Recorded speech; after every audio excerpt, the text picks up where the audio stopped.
तो क्या डेली आपकी इच्छा होती है कि ये मेरे लिए ये करे? वो केयर जो है वो वैसा केयर है कि आप जब बिना किसी सेल्फिशनेस के आप, क्योंकि जब आप कोई चीज मुझे ये दे, इसके बदले मुझे मिले, यदि ऐसा केयर करते हैं कि दूसरे का जो माइंडसेट है वो उसका लेवल क्या है उस पर डिपेंड करता है, then your happiness is depending on others. समझ गए कि नहीं?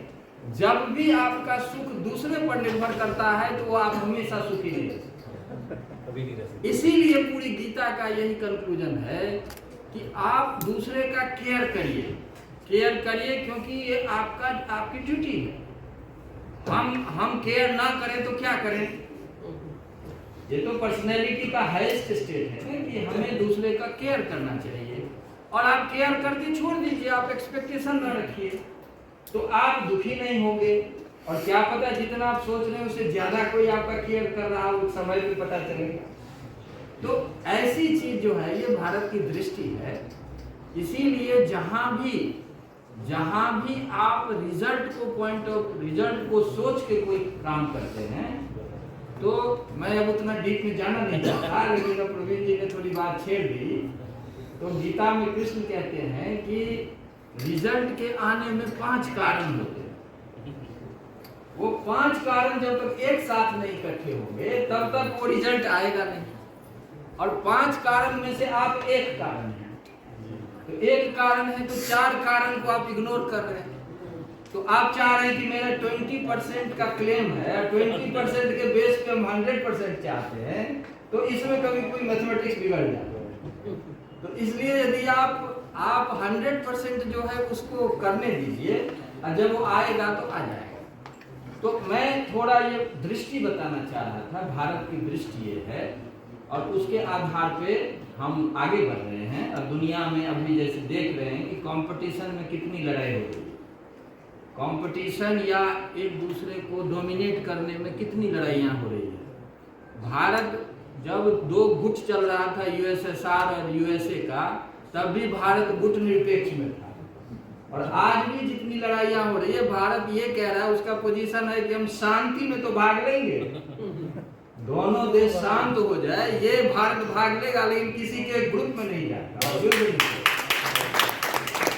देख रहे हैं कि जब यूक्रेन से बच्चे आप ही जैसे जो पढ़ रहे थे जब आ रहे थे, तो भारत के कारण कुछ घंटे तक युद्ध रुक गए। और इंडियन फ्लैग के अंदर भारत का तो छोड़े, पाकिस्तान, बांग्लादेश, श्रीलंका सबके बच्चे आ ये मिडिल ईस्ट में भी हुआ। ये भारत का पोजीशन। और धीरे धीरे अब आर्थिक दृष्टि से भी भारत आगे बढ़ रहा है, तो उसकी बात भी और ज्यादा सुनी जा रही है। हमें इन सब को ध्यान में रख के आगे बढ़ना है। और उस क्रम में मैं कह रहा था कि इसमें शब्दों का भी बड़ा महत्व है। हमारा लीडरशिप हो, ग्लोबल लेवल पे अपना रोल प्ले कर रहा हो, या देश स्तर पे हो, या अपने कॉलेज लेवल पे हो, या रीजनल लेवल पे हो, जहां भी आपके शब्दों में ताकत आती है, तो उसमें उसका प्रभाव दिखता है। और आप सब जो हैं वो आने वाले समय के फ्यूचर हैं, आप ही को आगे लीड करना है। इसीलिए इन चीजों से इक्विप्ड होना बहुत जरूरी है।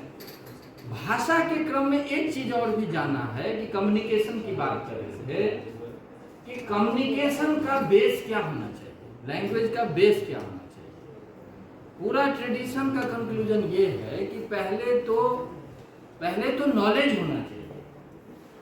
बिना नॉलेज का कम्युनिकेशन सुपरफिशियल होगा। हम टेबल देख रहे हैं यहाँ, तो टेबल का जब तक नॉलेज नहीं होगा तब तक टेबल को वर्ड के थ्रू कैसे आगे बढ़ा सकते। लेकिन टेबल का नॉलेज कैसे हो, तो टेबल के बेस पे ही हो। ये नहीं है कि टेबल को बता रहे हैं कुर्सी पे पहुंच गए। वो चीज आज देख रहे हैं मीडिया में, तो आप देखेंगे कि जब डिस्कशन होता रहता है तो वो पूछेगा टेबल, तो जवाब देगा कुर्सी। ठीक है ना, वो भी डायलॉग ठीक नहीं है। अब वो उससे क्या होता है कि लोग समझता है कि जो जो इनका जो कंटेंट का रिचनेस कम है, या वो गेम प्ले कर रहे हैं, दो ही बात आती है। इसको ध्यान में रखना है जीवन में कि भले ही आपको लगे कि जो बहुत तेजी से नहीं जा रहे हैं, लेकिन यदि आपका कंटेंट ऑथेंटिक है, कंटेंट यदि ऑथेंटिक है, तो तब यदि शब्दों का प्रयोग होगा तो उसका प्रभाव अलग होगा। और कंटेंट यदि हल्का है तो वो बातें बहुत दूर तक नहीं जाएगी। और कंटेंट कैसे अच्छा होता है? तो वो होता है रियलिटी को एज इट इज समझना, रियलिटी को एज अपने लाइफ को समझना, घर परिवार को समझना, विश्वविद्यालय को समझना, महाविद्यालय को समझना, पर्यावरण वातावरण को समझना, और उसके आधार पर अपने लैंग्वेज को आगे बढ़ाना। ये बहुत इंपॉर्टेंट है। तो ये इसलिए है, देखिए भाषा का महत्व इतना अधिक है कि मैं एक 8th सेंचुरी 7th सेंचुरी में दंडी हुए, संस्कृत में पढ़ने हैं, तो वो लिखते हैं कि यदि भाषा नहीं होती तो क्या होता। आप ये अनुमान लगाइए, यदि भाषा नहीं होती तो क्या होता। सारी चीज अंधकार में हो जाती, किसी से किसी कोई कम्युनिकेट नहीं कर सकता। ये जितनी चीजें अभी हो रही है हमारे सामने, ये कुछ नहीं होता। तो दंडी कहते हैं कि संसार अंधकार में हो जाता। तो भाषा का इतना महत्व है। दूसरी बात कि भाषा का मीनिंग से क्या महत्व है। तो आप लोग नाम सुने होंगे, भर्तृहरि का भी नाम सुने। भर्तृहरि बहुत बड़े, जो आप लिंग्विस्टिक्स पर हैं या कोई भी एरिया में रस की बात करें तो भर्तृहरि का नाम आता है, और ये लगभग 4th-5th सेंचुरी के थे। तो वो कहते न सोचती प्रत्यो लोके यह शब्दानुगमाद्यते, कि ऐसा कोई ज्ञान नहीं है जो बिना भाषा के संभव। अनुविद्ध ज्ञानम सर्वम शब्देन भाषते, कि आप कोई भी कितना भी बड़ा नॉलेज हो, आप यदि उसको लैंग्वेज में कन्वर्ट नहीं करते तो उसका कोई महत्व नहीं है। इसलिए भाषा जो है केवल भाषा नहीं है, भाषा जो है वो आपके जीवन का सब कुछ है, आपके विचारों का सब कुछ है, आपके आसपास जो कुछ भी हो रहा है उसका सब कुछ है। इसलिए भाषा का इतना महत्व है। और भी थोड़ा मैं एक स्टेप आगे बताना चाह रहा हूँ कि देखिए, एक शब्द जो डेवलप होता है किसी देश में, उसके हजारों साल की परंपरा है। एक शब्द जो एक दिन में कोई शब्द नहीं बनता, हजारों साल जब चलता है, बात चलती रहती है, धीरे धीरे वो शब्द आता है। और जब वो शब्द आता है तो उस शब्द में फिर उस हजारों वर्षों के विचार लोडेड होते हैं। इसीलिए जब आप एक शब्द का प्रयोग करते हैं तो उसका बहुत दूर तक असर जाता है। और आप यदि एक शब्द का चयन ठीक नहीं करते तो मीनिंग बिल्कुल बदल जाता है। अब मैं एक उदाहरण देता हूँ कि हम लोग कहते हैं जो ईश्वर का ट्रांसलेशन गॉड करते हैं। मैं एग्जाम्पल एक देता हूँ कि चेंज कैसे मीनिंग होता है। ईश्वर को हम गॉड ट्रांसलेट करते हैं, तो अब गॉड का मीनिंग क्या है, ईश्वर का मीनिंग। गॉड वो कॉन्सेप्ट है जो इस सृष्टि से उसको बाहर मानता है।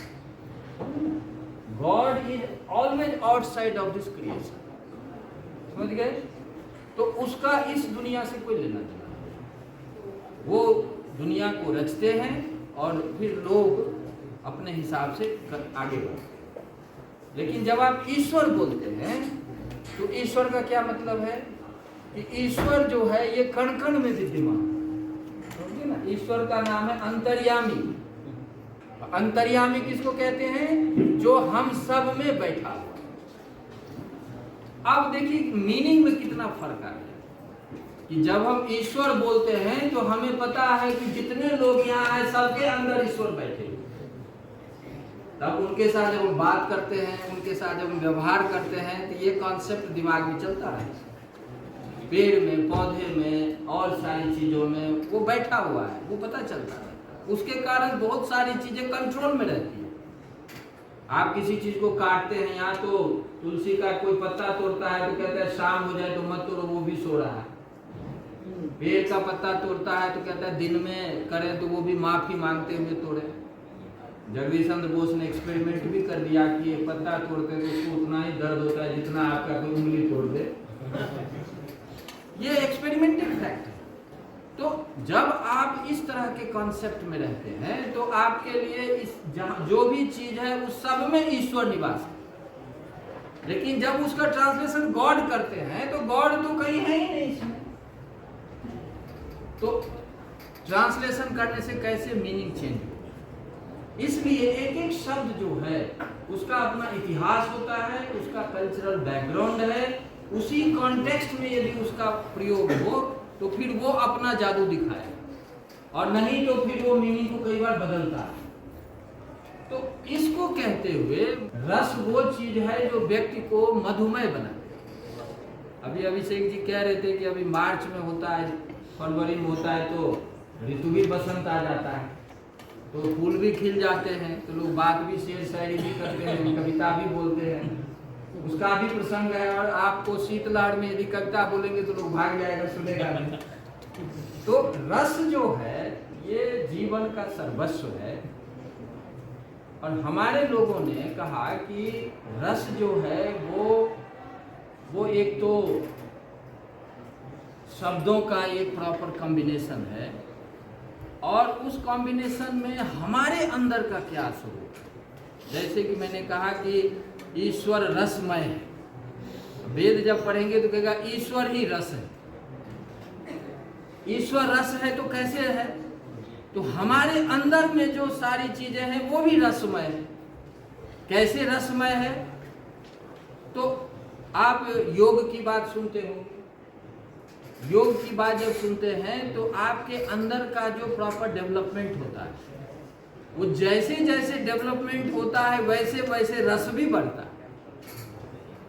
जिसको आप योग में कुंडली कहते हैं, जिसको जो रीढ़ में पूरा एक यौगिक प्रोसेस होता है, तो जैसे जैसे आपका नॉलेज डेवलप होता है, आपको पता न चले लेकिन वैसे वैसे आपके अंदर वो चीजें भी डेवलप होती हैं। और वो चीजें डेवलप होगी तो अंदर से आपको खुशी मिलती जाए, खुशी बढ़ती जाए। अब देखते होंगे बहुत लोग पोएट लोग होते हैं, अपने आप में खुश रहते हैं। क्यों खुश रहते हैं, वो अंदर का इनर डेवलपमेंट है। और इनर डेवलपमेंट जब एक लेवल पे पहुंचता जाता है तो अंदर की खुशी होती है, और अंदर की खुशी में जो कविता निकलती है वही दूसरे को खुश करती है। वाह सर, वाह। दूसरे को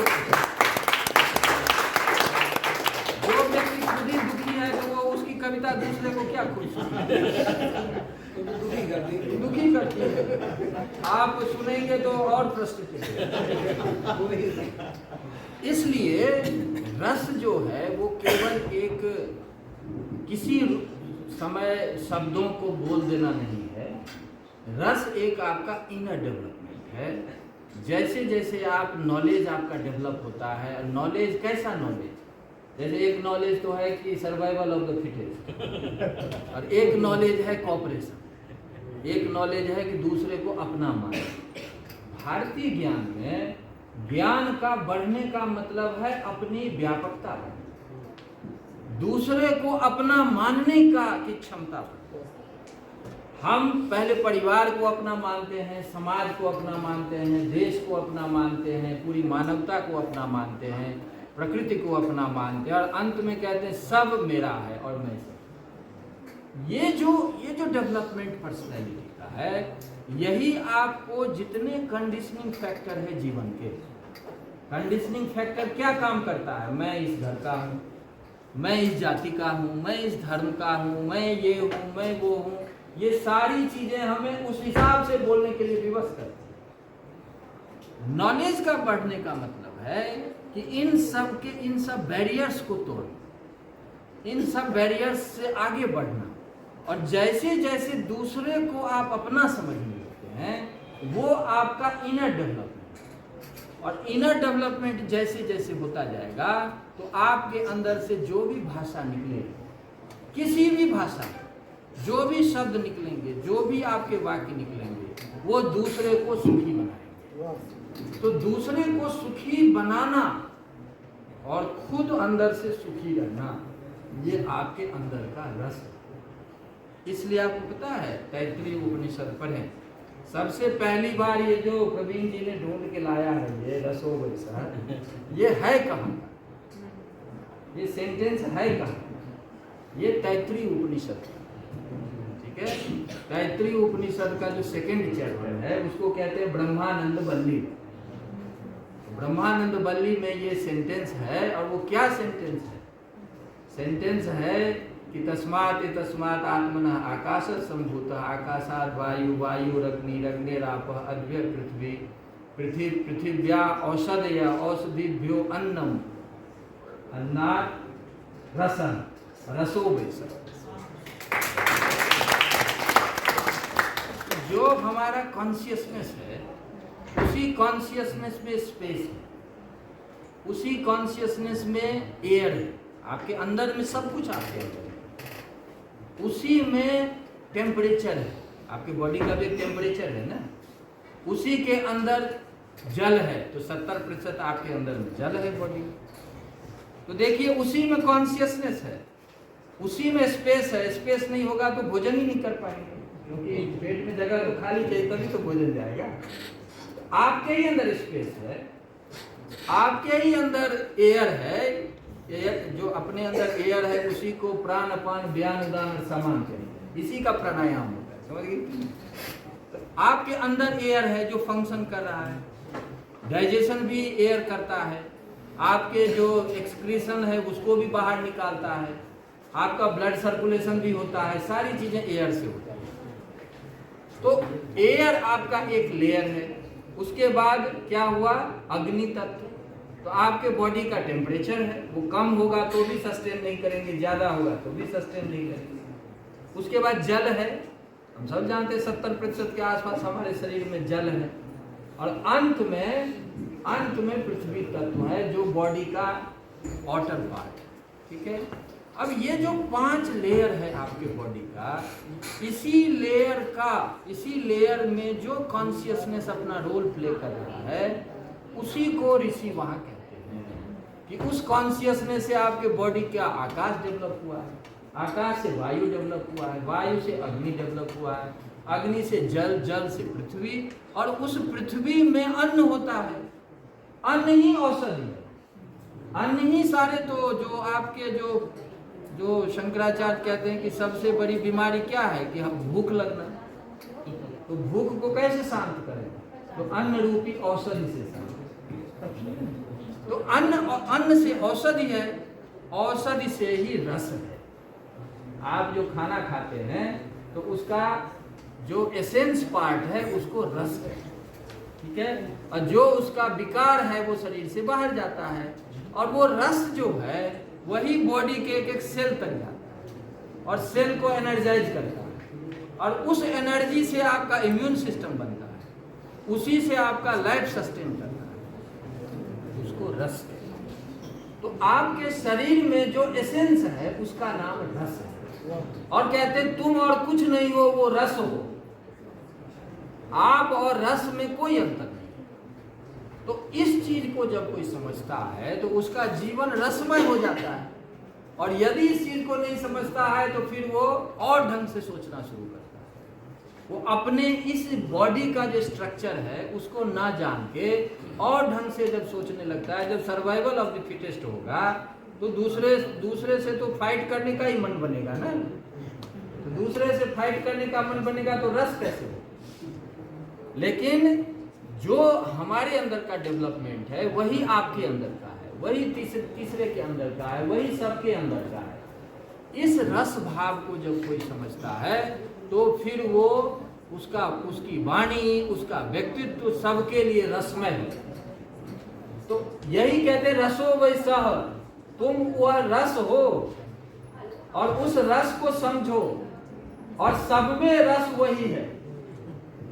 उस सब के रस को जो कोई व्यक्ति समझने लगता है तो फिर वो समाज का एसेट बन जाता है, अपने लाइफ का एसेट बन जाता है। उसका वो जिस परिवार में रहेगा उसी परिवार को वो इतनी अच्छी तरह से चलाएगा कि वो दूसरे के लिए एग्जाम्पल बनेगा।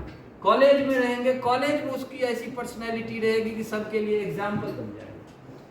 रस के इस मर्म को सबसे पहली बार ऋषि ने समझा, इसीलिए कहा रसो वैसा। ठीक है, उस वाक्य को यहाँ पे रखा है। ये बहुत बहुत महत्वपूर्ण वाक्य है। और उसके बाद जो शब्दों की जादुई दुनिया जो कहते हैं, वो दुनिया ये है कि उस रस में तो पहले स्थित हो, इस रस को खुद समझें पहले, वैसी पर्सनैलिटी बने। उस पर्सनैलिटी डेवलपमेंट के बाद आपके मुंह से जो भाषा निकलती है, आपके मुंह से जो कविता निकलती है, वो कविता दूसरे को इतना ज़्यादा आनंदित करती है कि वो आपको सुनने के लिए देता है। वो आपकी कविता जब पढ़ता है तो वो बिना किसी और कारण के वो खुश रहता है। वो ऐसा होता है कि जो बोल रहा है या जो लिख रहा है और जो पढ़ रहा है उसमें कोई भेद ही नहीं है। इसको संस्कृत में कहते हैं साधारणीकरण, यू बिकम आइडेंटिकल। जब तक कोई आइडेंटिकल नहीं होगा तब तक वो उस सुख के की पराकाष्ठा में नहीं जाएगा। शब्द के साथ आपका आइडेंटिकल स्टेट जो है, और उस शब्द को बोलने वाले के साथ शब्द का जो आइडेंटिकल स्टेट है, यही रस उत्पन्न करता है। इसीलिए रस के दो लेयर बताए। एक रस तो हुआ आपके अंदर का अपना स्वरूप, वो रस है, स्वयं रस है, जिसके लिए कहा रसो वैसा। और दूसरा है कि उस रस से युक्त जो भाषा बोलते हैं आप, उस वो भाषा दूसरे में रस को उत्पन्न करता है, दूसरे को रस को फील करने में, जिसको आप एस्थेटिक एक्सपीरियंस कहते हैं, उस लेवल तक ले जाने में वो रोल प्ले करता है। तो इसीलिए आप किसी की बात सुनते हैं तो आपको बहुत अच्छा लगता है। तो इसको समझना भी बहुत जरूरी है।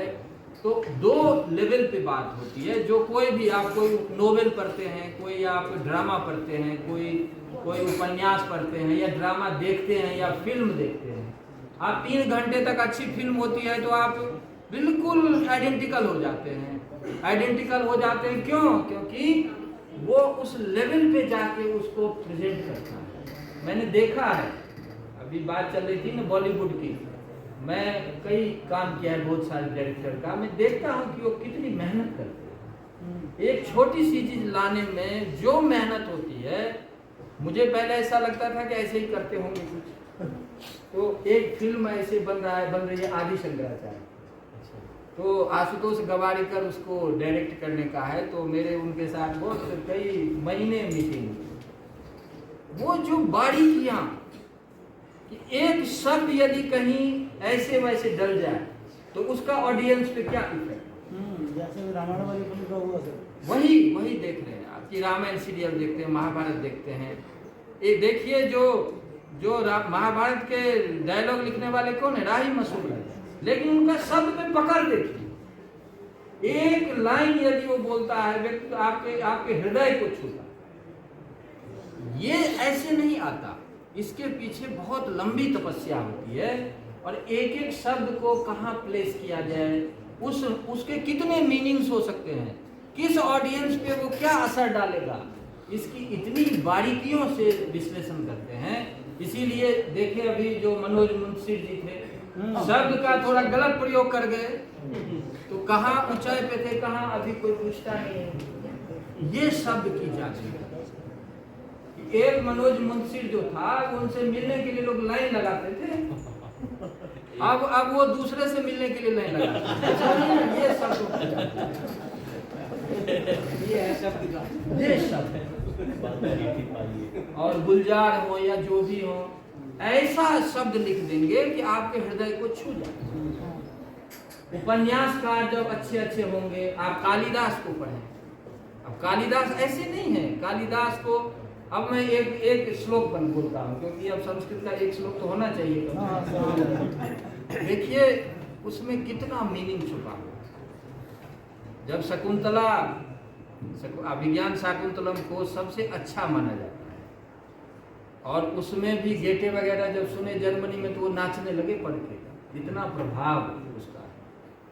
और उसमें भी चौथा जो अंक है उसको और सबसे प्रधान है, और उसमें भी 4 श्लोक जो है उसको सबसे प्रधान है। उसमें से एक श्लोक जो है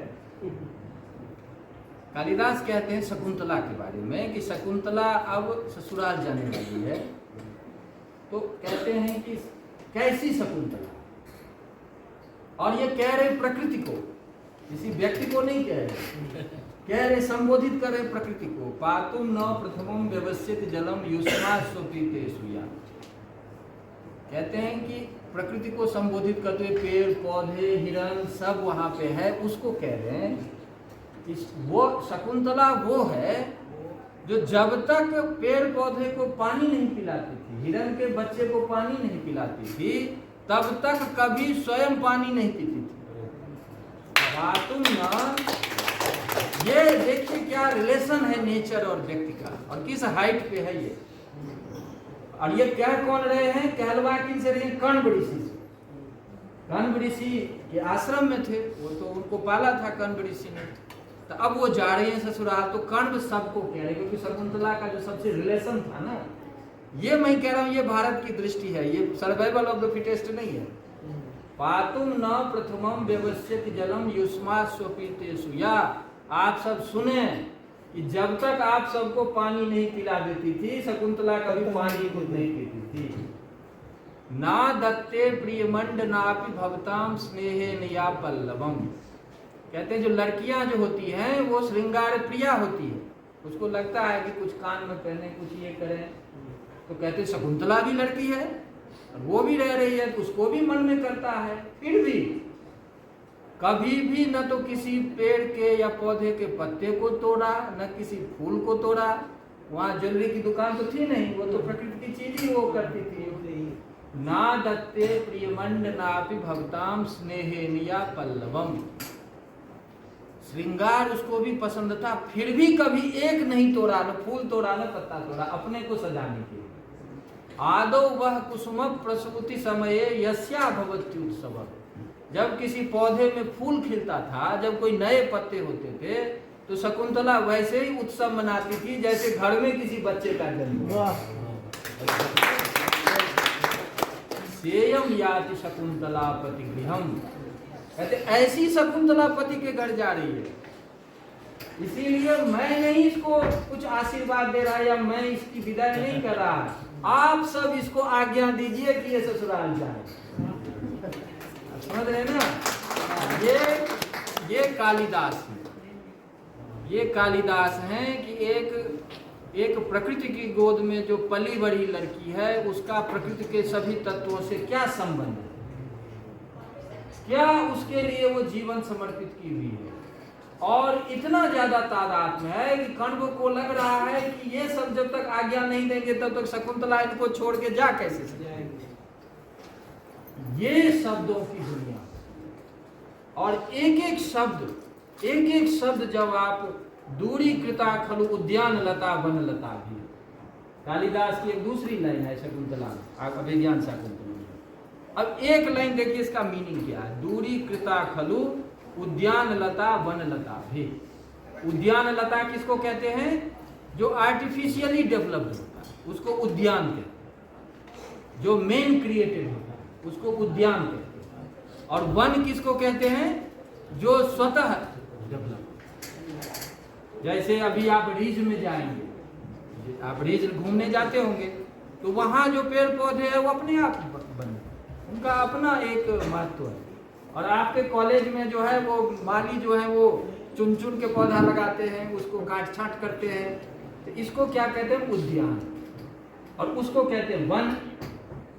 अब ये उद्यान लता और वन लता जो है, ये दो थॉट प्रोसेस का दो वर्ड है। एक वर्ड के थ्रू कहना चाहते हैं कि मनुष्य भी जो होता है वो आर्टिफिशियली डेवलप होकर आगे बढ़ना चाहता है। दूसरा है कि वो नेचर सेंट्रिक होकर आगे बढ़ना चाहता है। ये these two words are actually symbolizing the two thought processes. One, we can control nature as per our desire, and we can go with it. समझ गए? यूरोपियन और भारतीय दृष्टि जो है सर्वाइवल ऑफ द फिटेस्ट, और प्रकृति में सब कुछ इक्वली इंपॉर्टेंट है, कॉपरेशन, ये दो दृष्टि जो अभी बात आई सामने, उसके लिए दो वर्ड में सारा उन्होंने आंक दिया कि एक जो है वो आर्टिफिशियली डेवलप होके सबको कंट्रोल में करके आगे बढ़ना चाहता है, दूसरा जो है वो नेचर की एक एक चीज के साथ कोऑपरेट करके, उनके साथ रह के, उनके सुख दुख में शामिल होके वो आगे बढ़ना चाहता है।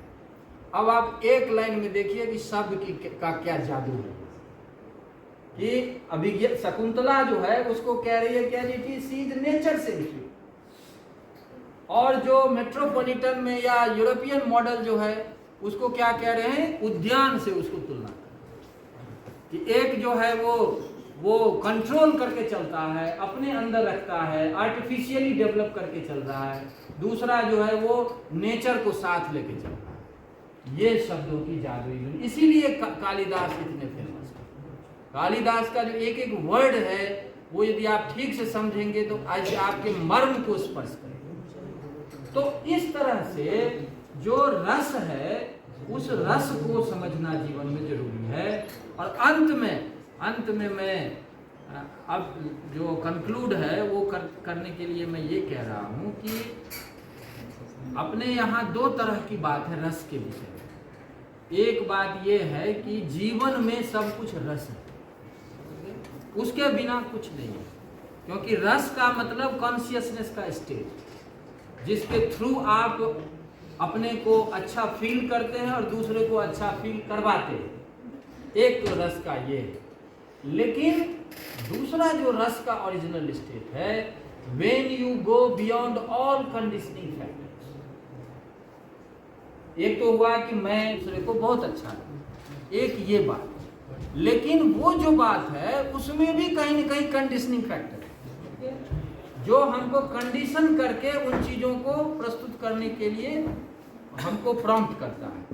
लेकिन दूसरा जो है कि you have to go beyond all conditions, you have to go beyond all conditions, that is the actual nature of रस।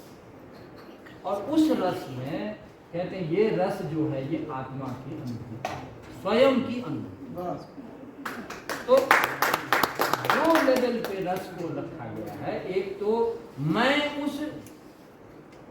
उस स्टेट में अपने को फील करूं, अपने को जानूं, जहां कोई भी कंडीशनिंग फैक्टर नहीं है, और इस रूप में मैं सब में हूं, सब मुझ में है। दूसरा कि उस स्थिति में रहते हुए हम ऐसे लैंग्वेज को लाएं, ऐसे थॉट को लाएं, जिस थॉट से दूसरे जो हैं वो भी उस स्टेट को समझना सीखें, वो भी अपने को उस स्टेट में ले जाके उसी सुख में रहें। तो ये भी रस का दूसरा प्रयोग है। तो इस तरह से हम यदि इसको समझते हैं और अपने जीवन में इन सब बातों को थोड़ा सा उतारते हैं, तो विलियम वर्ड्सवर्थ का हम पढ़ते थे, आप एक लाइन बोलेगा आपको झंकृत कर देगा। आप पढ़िए उसको, क्यों? क्योंकि पूरा नेचर सेंट्रिक व्यू है उनका। विलियम ब्लेक है, आपके जो टी.एस. इलियट है, वो तो ओम से ही अंत करते हैं सारी चीज़ें। टी.एस. इलियट को कितना पढ़ते होंगे आप, इंग्लिश के जो स्टूडेंट होंगे, लेकिन टी.एस. इलियट संस्कृत के बहुत बड़े विद्वान थे, आपको ये जानना चाहिए। और टी.एस. इलियट लिखते हैं कि मैंने प्रॉपर संस्कृत की पढ़ाई की है, और संस्कृत में जो ट्रेडिशन है उसका मेरी कविता पे बहुत प्रभाव है, वो बोलते हैं। और ओम शांति जो आप रसोवै सह जहाँ से लाए हैं, उस उपनिषद को बार बार वो बोलते रहे। विलियम ब्लेक हैं जो पोएट हैं इंग्लिश के, वो गीता उपनिषद से बहुत ज़्यादा प्रभाव, वो बोलते हैं ये चीज़। तो इन सब को भी आप देखें तो ग्लोबल लेवल पे आप देखेंगे कि दुनिया में जो अच्छी चीज़ें हैं सब जगह ट्रांसलेट होती है, सब जगह उसकी टीचिंग होती है, क्योंकि वो सबको अच्छा लगता है। तो इनको ध्यान, शेक्सपियर को कौन भूल सकता है, क्योंकि वो उनका लेवल है। तो इस तरह से हमें आगे बढ़ना है, और शब्दों का चयन, शब्दों का प्रयोग, और इस आधार पे अपनी पर्सनैलिटी को डेवलप करना, ये आप करते ही हैं। हमको चूंकि बुलाया है तो कुछ तो बोलना ही है, इसीलिए हम बोल रहे हैं। लेकिन आप सभी ब्राइट हैं, सब हम जान रहे हैं, और आप आगे इनको और बढ़ाएंगे, और आप भारत के या दुनिया के बड़ी बड़ी चीज़ों को लीड करेंगे, और लीड करके एक ऐसे समाज को बनाएंगे और आगे बढ़ाएंगे जहाँ प्रेम भाव हो, जहाँ रसमय वातावरण हो। हमारा एक लक्ष्य क्या है? समरसता।